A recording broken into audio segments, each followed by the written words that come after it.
Bueno, continuando con el módulo de desempeño clínico, a continuación vamos a hablar de si afectamos el desempeño clínico en otras condiciones.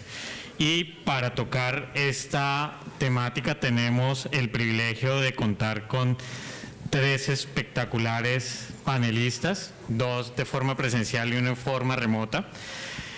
La conferencia la va a modular la doctora Catalina Latorre. Ella es médica de la Universidad Javeriana, cuenta con posgrados en epidemiología, con un magíster en administración de salud de la Universidad Javeriana y en la actualidad se desempeña como directora del programa de medicina de la Universidad del Rosario, directora del Instituto Rosarista para el Estudio del Envejecimiento y la Longevidad y, como si fuera poco, es profesora de la misma universidad.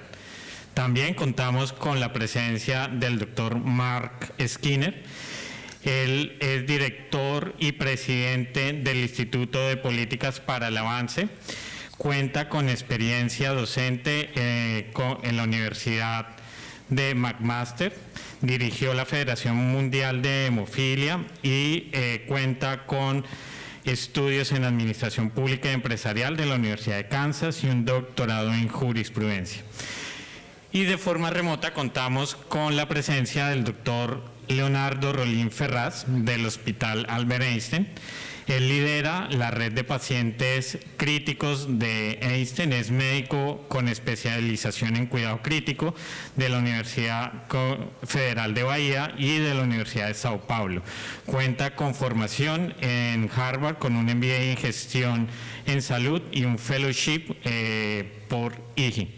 Doctora, muchas gracias y bienvenida. Buenas tardes a todos. Espero que se vayan ya organizando. Gracias a la OES por la invitación. Y vamos a hablar, esta sección estaba denominada con acceso, afectamos el desempeño clínico en otras condiciones, y creo que más que afectamos es transformamos el desempeño clínico en otras condiciones de salud. Es importante entender que en el manejo de una pandemia, una de las respuestas que tiene que tener el sector salud es continuar la atención de otros pacientes. Los pacientes se siguen enfermando, el manejo de pacientes con condiciones crónicas que necesitan acceso a servicios de salud implicó grandes retos para continuar la atención. Hemos oído y hemos visto desde salud pública indicadores que muestran que se afectaron algunas condiciones. Recientemente salía y se ha registrado el aumento de tasas de mortalidad materna que ha habido en la pandemia, un logro que habíamos, digamos, conquistado desde la salud pública y se afectó porque se bajaron el acceso a servicios de salud, temor al acceso a los servicios, múltiples condiciones que afectaron ese desempeño clínico que pueden ser consideradas o retrocesos, pero también hubo grandes retos que afrontar, grandes retos que aceleraron transformaciones que posiblemente llegaron para quedarse.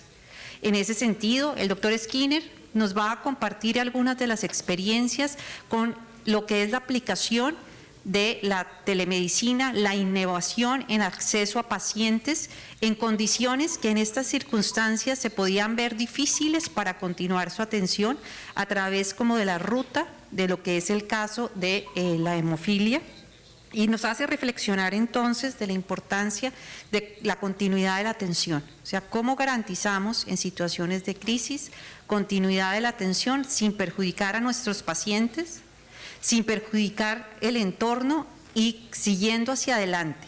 Muchos de los cambios que posiblemente tuvimos que hacer en esta transformación del desempeño clínico se van a quedar, hay cosas que llegaron y se van a quedar. Yo creo que algunos de los cambios, de las innovaciones que se hicieron con mayor, con menor tecnología, con forma de cobertura a llegar, afrontando las inequidades que ya traíamos del país, porque uno de los problemas que se evidencian en lo que fue todo el desarrollo de la pandemia es que tenemos un país que es heterogéneo, un país que tiene grandes inequidades y era distinto estar en un sitio que otro, pero también esto implicó retos y sabemos que hay experiencias y hay formas de poder llegar a distinto tipo de población, de empoderar a nuestros pacientes y de hacerlos partes también en esta lógica de centrado en el paciente, de que los pacientes tengan una participación más activa, empoderados en las tomas de decisiones. Entonces, con esta introducción vamos a oír primero al doctor Skinner, quien nos va a hacer una presentación. Después oiremos al doctor Ferraz, que está en acceso remoto, y miraremos si tenemos tiempo para algún tipo de preguntas. Muchas gracias y bienvenido, doctor. Buenas tardes a todos. Lo siento, para mi español no es suficiente para presentar mi charla en español. Entonces, como ya se observó, tuve el gran placer de trabajar como director de la Federación Mundial de Hemofilia durante 8 años. Trabajé como voluntario con ellos por todo el mundo. Y los organizadores de la conferencia pensó que quizá las lecciones con una enfermedad crónica como la hemofilia pueden ser aplicables, y voy a aplicar un poquito más de esto mañana en otra presentación. Pero lo que quería presentar hoy como una línea de base para que entiendan el contexto, para los que no lo conocen bien, la hemofilia es una enfermedad de la sangre que es hereditaria, en la que ciertas proteínas no impiden la coagulación de la sangre. Las manifestaciones son sangrado interno en las articulaciones. Yo he tenido esto y yo he tenido una docena de intervenciones ortopédicas que me permiten estar de pie hoy, porque yo también soy hemofílico. Puede ser una enfermedad difícil cuando no tienes el tratamiento. El tratamiento incluye profilaxia con múltiples inyecciones administradas semanalmente y está construido alrededor de un modelo integrado de atención. Y entonces hoy quiero pensar en este modelo integrado de atención y hablarles de algunas de las experiencias de telemedicina en la comunidad, cómo eran antes y cómo se han transformado a raíz del COVID y cómo creemos que serán en el futuro. Y esperamos que también algunas lecciones sobre enfermedades crónicas o poco frecuentes que requieren atención. Pero mucho, por lo que hemos oído hoy, el cuidado del hemofílico está basado en un cuidado centrado en las personas, que incluye un equipo multidisciplinario que abordan todas las complicaciones, desde un hematólogo de laboratorio especializado, terapia física, enfermería. La hemofilia puede afectar todos los segmentos, incluido la oftalmología. Y, desde luego, nuestra meta en la salida es lograr la igualdad sanitaria, no solo para los que tienen la hemofilia, sino también para ver si se pueden evitar todas las desigualdades y que todo el mundo pueda tener el mismo acceso a la atención médica. Con ciertos progresos se ha vuelto todavía más posible hacer frente a los retos para que la hemofilia se considere, de manera que la hemofilia en mi vida personal ya se convierte en una consideración secundaria y no primaria. Entonces,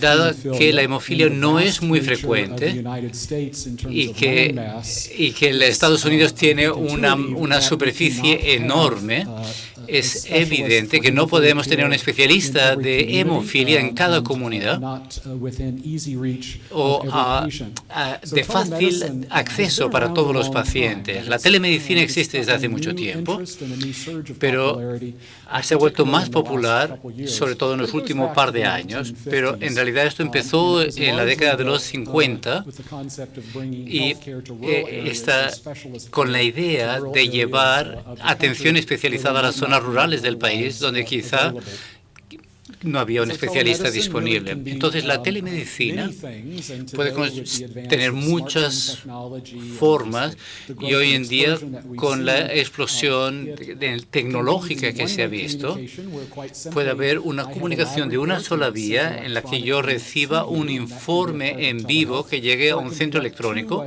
o una comunicación bidireccional con una conversación privada entre el paciente y el sanitario. Y hoy quiero hablar de la segunda parte, las conversaciones interactivas bidireccionales y cómo se ha implementado antes y después del COVID. A la derecha puedes ver un mapa de los Estados Unidos y lo que significan todos los colores. Las estrellas es donde están los centros de tratamiento de la hemofilia. Tenemos una red financiada de unos 140 centros para unos 14.000 personas que tienen enfermedades de la sangre poco frecuentes. Entonces, viendo el mapa, pueden ver que hay zonas grandes geográficas en las que el acceso es limitado y, de hecho, el 20% de la población vive a más de 90 millas de un centro especializado de atención. Entonces, ha requerido una serie de enfoques para poder acceder a todo el mundo y para poder prestar esta atención a todas las personas independientemente de dónde vivas. Un cuidado integral se ha entregado a la comunidad hemofílica desde hace un tiempo. Típicamente, yo, por ejemplo, me atendieron la semana pasada. Es una visita de 6 horas en la que yo voy a la institución académica o el centro de atención y todos los especialistas relevantes relacionados con mi atención están allá y están ahí durante todo un día. Hay mucho tiempo de espera, hay tiempo de viaje y todos los costos asociados para poder dejar el trabajo y hacer eso, pero no siempre tiene que ser así. Lo que se ha hecho, y les voy a mostrárselo un poco con algunas imágenes de la universidad, el centro de tratamiento de la Universidad de Michigan, y dado que la península superior de Michigan está desconectada del resto del estado y es difícil en cuanto a distancias y es difícil trasladarse al resto del estado, entonces han desarrollado un sistema para que el equipo de atención integral pueda quedarse en el centro, que en este caso es la Universidad de Michigan, y trabajen con la entidad que maneja y que presta la atención y que se encarga de eso remotamente. Y aquí vemos dos ejemplos en las fotos de la pantalla. Aquí pueden ver el equipo que está allá y que participan en una consulta. Ha sido algo que ha tenido mucho éxito. Y de hecho, cuando empiezas a ver en este programa que está centrado en el paciente, en la derecha del mapa se muestra la situación, que digo, de la península superior de Michigan, y abajo el punto rojo es la Universidad Estatal de Michigan, donde tenemos el principal centro del estado. Y entonces, si se ve el tiempo, hay pacientes que tenían que hacer más de 800 millas entre ida y vuelta para hacer una visita rutinaria. Esto es una carga muy grande para un paciente y su familia. Y en la práctica, para motivarlos a hacer esto de manera oportuna es difícil. Entonces, los costos asociados, y no hay ningún mecanismo para pagar por esto sale del bolsillo del paciente, el costo del traslado o del vuelo, el tiempo de trabajo que pierden, y el médico también tiene que ir al centro. Entonces ya pueden ver el costo que tiene, que son miles de dólares, el costo de llevar a toda esta gente a un equipo remoto. Entonces, el costo lo justifica, el tiempo gastado lo justifica. Y estos son los costos asociados al paciente, pero se puede imaginar un padre con varios hijos. Uno de ellos tiene que dejar de trabajar para llevar al niño, el otro tiene que dejar de trabajar para quedarse con los otros niños o buscar unas personas que lo cuiden. Entonces, es solo para que entiendan lo que puede representar. Este es un ejemplo obvio. Si tengo un sangrado importante, esto es lo que pasaba durante el COVID.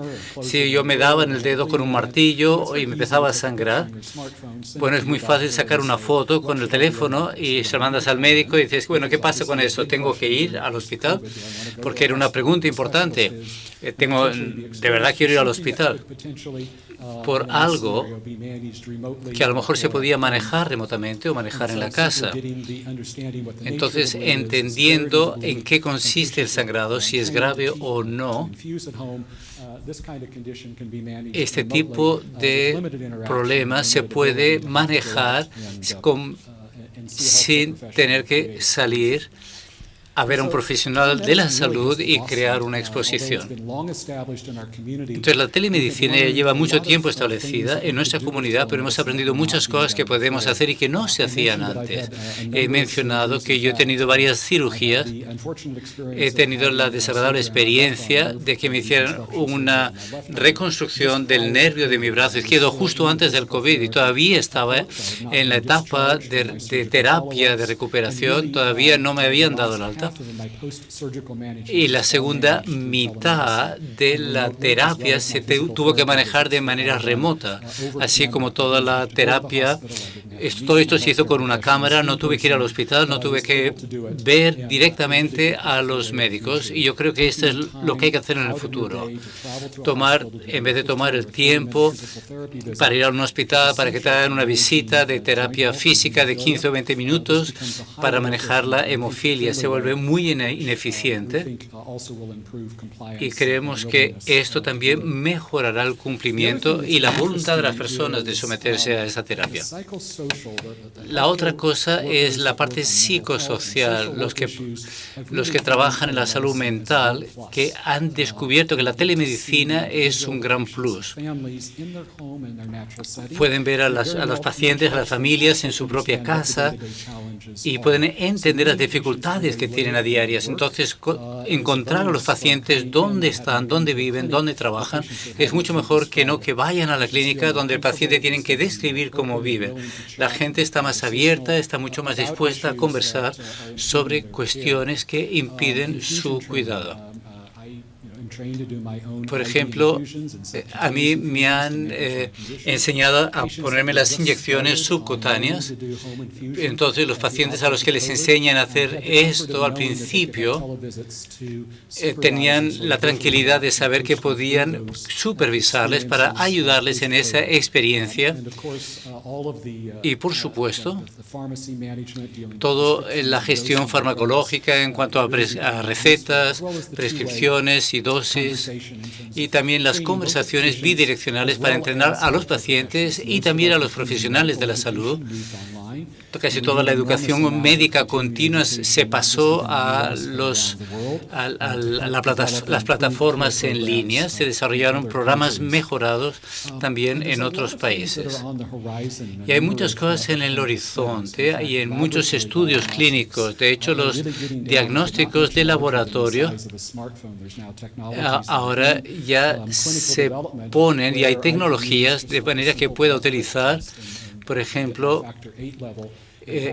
hacer un análisis de sangre y hacerlo todo esto en casa. También se está viendo la posibilidad de tener las ecografías en casa con un dispositivo que se pueda leer a través de la Internet y el doctor me irá indicando lo que tengo que hacer.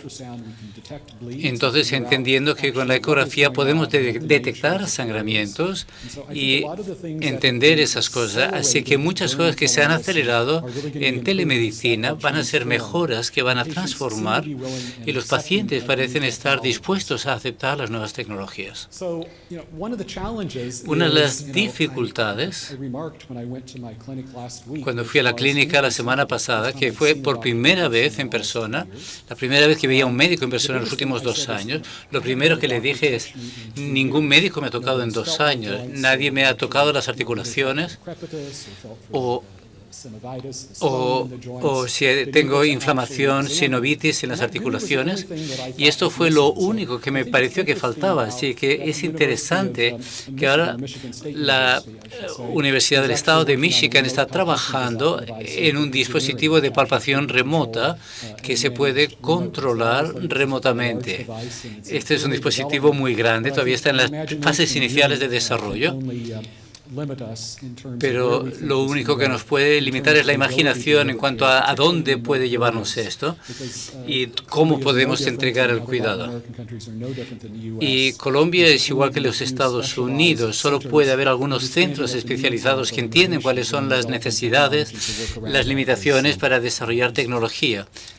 Y es importante, es asombroso poder trabajar y superar estas dificultades. La experiencia con el COVID no fue diferente. Esto se publicó hace 6 meses Esto es de Carolina del Norte, en Estados Unidos, y confirmó lo que ya sabíamos, que el uso de la telemedicina puede evitar las visitas a las salas de emergencia si tengo un sangramiento. Lo último que quería hacer durante el COVID es ir a una unidad de emergencia donde todos los demás que tenían COVID o que se sospechaba que tenían COVID estarían allá.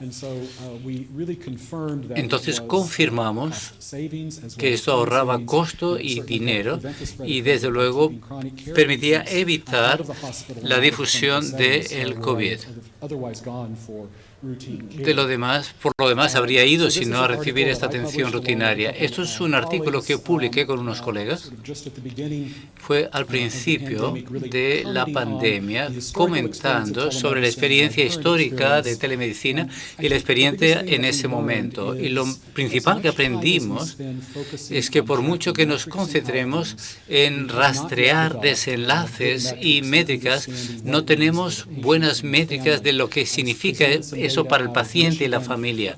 Presenté datos de Michigan, pero no tenemos suficientes registros para demostrar lo que esto significa en cuanto a desenlaces médicos. Entonces tenemos que asegurarnos de que cuando evaluamos el éxito o el fracaso de la telemedicina durante la pandemia para enfermedades no relacionadas con el COVID-19, que se incluyen también las métricas basadas en el paciente. Y en eso estamos trabajando ahora.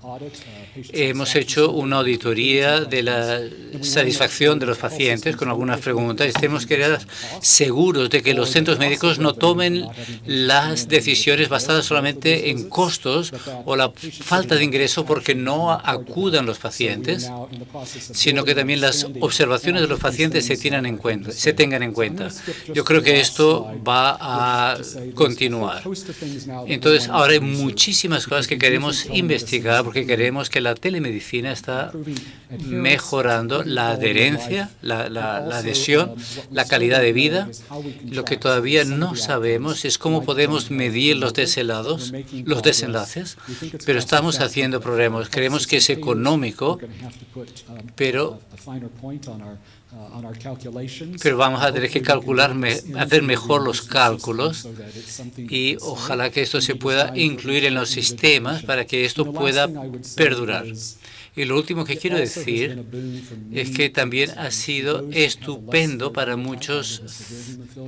Yo tengo hemofilia que puede estar en estados ligeros o graves. Y los pacientes que no querían ir habitualmente, que no querían dedicar todo un día a esto, entonces ahora hay pacientes que antes no cumplían esto, y ahora, como esto es mucho más económico, tienen contacto mucho más regular con los pacientes con casos más leves.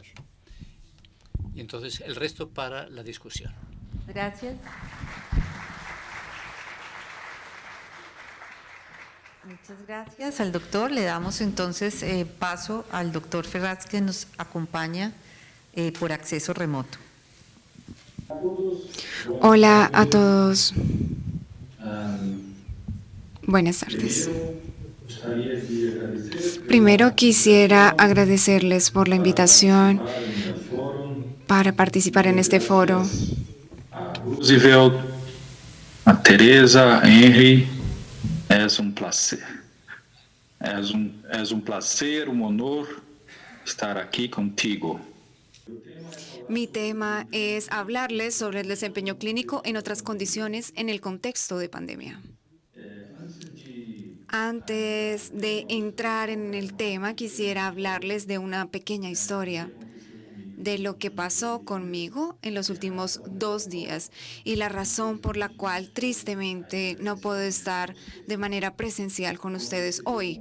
Cuando recibí la invitación para participar del foro, estaba muy feliz y honrado y entusiasmado con la oportunidad de, después de 2 años, poder hacer el primer viaje internacional y tener la oportunidad de conocer nuevas personas, quizás fortalecer relaciones, compartir mis conocimientos y aprender de los de ustedes también. Inmediatamente, entonces, me imaginé los desafíos que tendría para prepararme para este viaje internacional en el contexto de COVID. Entonces, eso fue lo que vino a mi cabeza, qué hacer en el contexto COVID. Y pensé, claro, en el certificado de vacuna internacional, que tengo mucho orgullo de mostrar mis 3 dosis de la vacuna contra COVID-19. Y me pregunté también qué sería lo que necesito además de esto. Bueno, necesito un examen PCR negativo. Fui a hacerme mi examen PCR negativo que lo hice un día antes de mi viaje. Imaginé que estaba listo para viajar, ir al aeropuerto, hacer el check-in. Ya estaba esperando en sala y para mi sorpresa me entró en contacto conmigo una persona de Avianca que me pidió la documentación de la vacuna. Le presenté estos documentos y me dijo, esta documentación no está bien. Le dije, sí, la documentación es correcta. Este certificado de vacuna, este es mi examen PCR. Y él me dijo, no, no está bien, no puede viajar. No puede subirse al avión con esos exámenes, no puede ir ni a Bogotá ni a Cartagena con estos documentos. Y le dije, yo necesito viajar. Dijo, no puede viajar. Y yo dije, pero tengo aquí mis documentos de vacuna. En este momento me miró y me dijo, existen otras enfermedades además del COVID. ¿Lo sabías? En ese momento dije, sí, lo sé. Pretendía hablar sobre esto en mi presentación mañana en Cartagena. Y lo que pasó ha podido pasar con el sistema de salud de otros países. Se me olvidó que habían otras enfermedades, como por ejemplo la fiebre amarilla, y era necesario tener este certificado para poder viajar y poder entrar a Colombia. Este no lo tenía en el momento de mi viaje y por eso no pude viajar. Nuestro sistema de salud fue creado con este enfoque al enfrentamiento del COVID-19 y quizás por eso tuve dificultad de ver la necesidad para cuidarme contra otras enfermedades, en este caso la vacuna de la fiebre amarilla, ya que teníamos una dificultad en el contexto de la pandemia y no pensaba en otras condiciones que no fueran COVID. Quisiera compartirles rápidamente, en paréntesis, las dificultades que pasé para solucionar este problema. Fui hasta Anvisa en el aeropuerto, que tiene funcionamiento en horario comercial, y mi vuelo era a las 6 de la mañana. Esperé hasta las 8 y me di cuenta que Anvisa no da ese certificado en el aeropuerto. Entonces me fui hasta mi casa a buscar el papel que decía que yo estaba vacunado contra la fiebre amarilla. Y claro, como cuando lo buscas, se perdió el papel, no lo encontré. Busqué la unidad donde me vacunaron. Fui hasta la unidad de salud básica donde fui vacunado. Busqué la información, no hay datos que registren ninguna vacuna anterior. Entonces, desesperadamente dije, vacúnenme ahora. Entonces dijeron, claro, te podemos vacunar, pero tienes que esperar 10 días para que puedas viajar y te podamos dar el certificado de vacunación. Y finalmente descubrí que hay un sistema electrónico disponible por Anvisa para hacer el certificado internacional. Tristemente, no funciona. Entonces, tiene que esperar un análisis para dar el certificado. Esto para decirles que por lo menos en Brasil continuamos con el sistema de salud burocrático, sin datos, sin interoperabilidad, sin nivel de servicio, y que está creado para atender las necesidades del sistema y no de los pacientes ni de las personas. Hablamos sobre el impacto del COVID-19 y las dificultades. Y este tema surge precozmente en la pandemia. Y este es un gráfico muy famoso, es un tuit de un médico americano que describía estas ondas subsecuentes a la primera onda de la pandemia, que sería directamente relacionadas a la enfermedad de COVID-19. Pasarían ondas secundarias posteriores como la segunda ola, con el impacto en restricciones y en el cuidado de las situaciones de urgencia, emergencia y enfermedades no COVID. O esa tercera ola con el impacto y la interrupción del cuidado en las enfermedades crónicas o realización de las cirugías selectivas o el diagnóstico de cáncer, por ejemplo. Y una cuarta ola que sería todavía mucho mayor y de largo plazo, que sería ese impacto socioeconómico de la pandemia en la determinante área de salud y de los profesionales de salud que están trabajando con la pandemia. En junio, 2 o 3 meses después, tenemos un artículo publicado de Nueva York que de manera impactante mostraba una perspectiva personal de varios pacientes en casos en los que se evidenciaba el cuidado inadecuado o el acceso inadecuado para las enfermedades que no tienen relación con COVID en un contexto de pandemia en Nueva York. Y esto era un anuncio de lo que estaba llegando.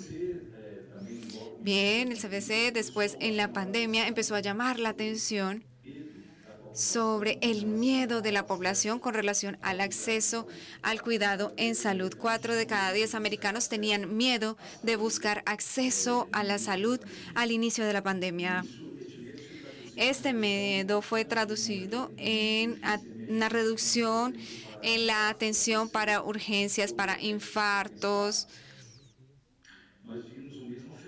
Y vimos el mismo fenómeno en Brasil, con los datos de unidad de emergencia de Albert Einstein, donde mostramos un volumen de atención por semana realizado por la unidad de emergencias en el 2018, 2019 y 2020 que vemos en el cuadro.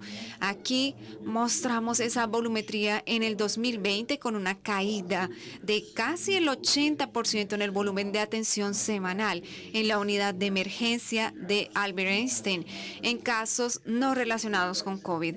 Las especialidades con mayor reducción son las especialidades de clínica general y pediatría. Este fenómeno sucedió no porque el servicio no estaba disponible, pero sí porque la población estaba con miedo de ir a una asistencia médica. Las noticias empezaron a surgir, como esta de la ONU, de que 7 de cada 10 países tenían acceso limitado a la atención primaria durante la pandemia en el 2020. Y otra noticia de que 55,000 muertes adicionales se esperaban por otras enfermedades en el 2020 en Brasil. Les traigo aquí evidencias de alto impacto en la mortalidad de enfermedad cardiovascular, 2 referencias americanas. La primera es un estudio realizado en el estado basado en los registros de muertes del estado entre el 2016 y el 2020, donde tenemos un porcentaje de muertes que sucedieron en casa por enfermedades no naturales.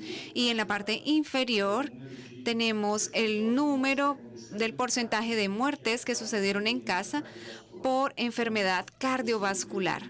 Es posible ver que en el 2020 tuvimos un aumento casi del 50% en el porcentaje de muertes que sucedieron en casa a causa de enfermedades cardiovasculares.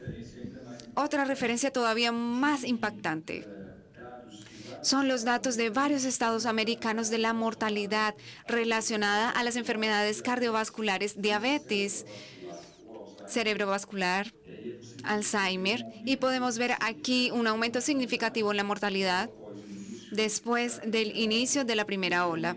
Y este aumento fue mucho mayor en los estados en el que el número de casos de COVID fue superior por el sistema de salud para cuidar de los pacientes COVID. Se tiene una correlación aquí por mortalidad por otras enfermedades y la presión del sistema de salud por el cuidado de los pacientes de COVID-19. En el Einstein tenemos datos también de pacientes oncológicos que son datos comparados en el mismo periodo del 2019 y 2020. en nuestro servicio de oncología, mostrando una reducción significativa en el número de consultas médicas al 45%, el 30% en reducción del número del inicio de nuevas quimioterapias, 60% de reducción en el volumen de casos quirúrgicos, 57% en la reducción de volumen de tratamientos, 60% de reducción en la realización de trasplantes. Esto pasó al inicio de la pandemia y luego pasó, no porque los servicios no estuvieran disponibles, sino porque la población y las personas tenían miedo de ir al hospital para realizarse estas consultas médicas. Bien, backlog en los Estados Unidos. En screening para cáncer también se ve cáncer de mama, cáncer de colon y cáncer cervical. Con los exámenes que se pudieron realizar, no se pudieron realizar en el 2020, son datos que están disponibles hasta el primer semestre, estaban disponibles hasta el primer semestre del año pasado. Tenemos un número significativo de exámenes no realizados en el contexto pandemia para identificación precoz en los Estados Unidos. Y empiezan a aparecer algunas de las evidencias con modelo de proyección de cuál sería el impacto promedio a largo plazo en el contexto de los pacientes oncológicos. Y aquí vemos el diagnóstico precoz del screening no realizado durante la pandemia. Tenemos este estudio reciente de Chile que muestra un aumento de mortalidad para 5.000 pacientes que deben estar en este modelo con esta proyección en los siguientes años. Por esto tenemos también los estudios americanos específicamente para cáncer de mama que nos muestran un exceso de mortalidad que se espera en los próximos años por el contexto de la pandemia, donde se tuvo una reducción de screening y un retardo diagnóstico en cáncer de mama en los Estados Unidos. Entonces les traigo todavía la evidencia del impacto de las cirugías selectivas en Brasil. A la izquierda tenemos un gráfico que nos muestra la reducción de un poco más de 1 millón de cirugías en el sistema público de salud. Más de 1 millón de cirugías que dejaron de ser realizadas en Brasil. Estos datos son datos publicados recientemente. Es interesante ver que el mayor impacto en la reducción del volumen de cirugías sucedió en los estados en los que las políticas de restricción de circulación de personas o que no fue más intenso o más duradero, mostrando que las medidas para contener la pandemia tuvieron un impacto negativo en el cuidado de otras enfermedades. Finalmente, el último dato que les voy a compartir es un dato no público de las curvas de volumen de cirugía realizadas en Einstein entre el enero y octubre del 2021.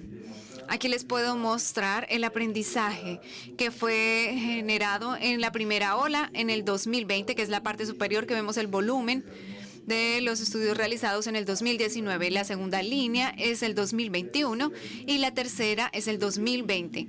Pueden ver que en el 2020 tenemos un número de cirugías mayor realizados en un tiempo para retomar el volumen quirúrgico habitual. Mientras que vemos el 2021, vemos que es un número mayor de pacientes COVID con una ocupación mayor, con la necesidad de capacidad de atención para estos pacientes 3 veces más, lo cual fue posible con unas acciones para reducir el impacto en las cirugías y su reducción, y así como retomar estos procedimientos de una manera un poco más rápida y acelerada. Finalmente, quisiera compartirles algo que me parece muy importante, que es sindemia, un concepto de la década de los 90, la cual conceptualiza la interacción entre dos enfermedades. Es esta interacción compleja que tiene la evolución, resultado pronóstico de una manera mayor que ser sumadas como condiciones individuales.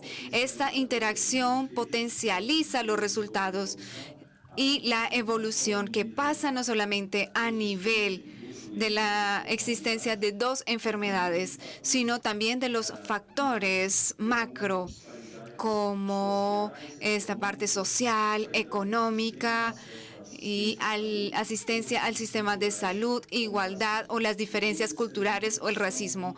Todos estos elementos interactúan y potencializan la pandemia, la expresión de la vulnerabilidad en los subgrupos de pacientes o con peores resultados de manera regional. En resumen, los principales mensajes que les voy a dejar es que la pandemia COVID-19 ha reducido el acceso a la atención para otras enfermedades y en la mayoría del sistema de salud. Existe una correlación entre intensidad de la pandemia y las medidas restrictivas con un impacto negativo en otras enfermedades. El impacto real de los resultados no se comprende completamente, principalmente aquellos de mediano y largo plazo, pero es una duda que va a permanecer en el futuro. Ya es posible decir que existen casos como en el Einstein, como el caso de cirugía, donde se redujo el impacto del COVID para tener atención a otras enfermedades. Y el concepto de sidemia, que es un abordaje con esta perspectiva que va a ser muy importante para poder avanzar en el entendimiento y en el enfrentamiento de otras consecuencias que va a traer la pandemia y adoptar las nuevas estrategias para el futuro. Muchísimas gracias por su atención. Muchas gracias al doctor Ferraz, muy interesante, muchos retos que nos quedan del aprendizaje. Doctor Ferraz, un aprendizaje final, o ya creo que no está, le damos las gracias al doctor Ferraz y un último mensaje, doctor Skinner, para oportunidades y seguir adelante antes de que cambiemos ya de sesión en aras del tiempo. Un último mensaje, doctor, si quiere compartir con el público de los retos que nos quedan.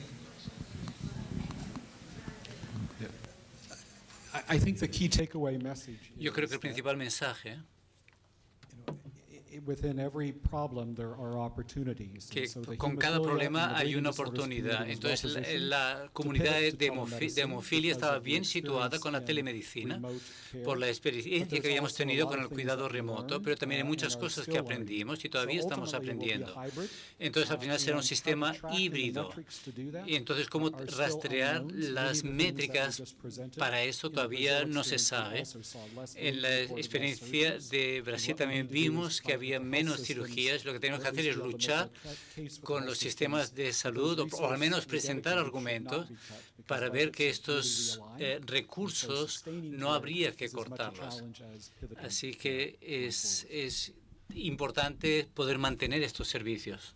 Muchas gracias a todos, muchas gracias, doctor Skinner, muchos retos y teniendo en cuenta lo que nos decía el doctor Ferraz, se nos consumieron los sistemas de salud con el COVID, pero todavía nos queda mucho hacia adelante y tendremos que adaptarnos y tener que aprovechar todo lo bueno y las oportunidades que se aprendieron en este proceso y cómo seguimos transformando y respondiendo a las necesidades de los pacientes. Muchas gracias.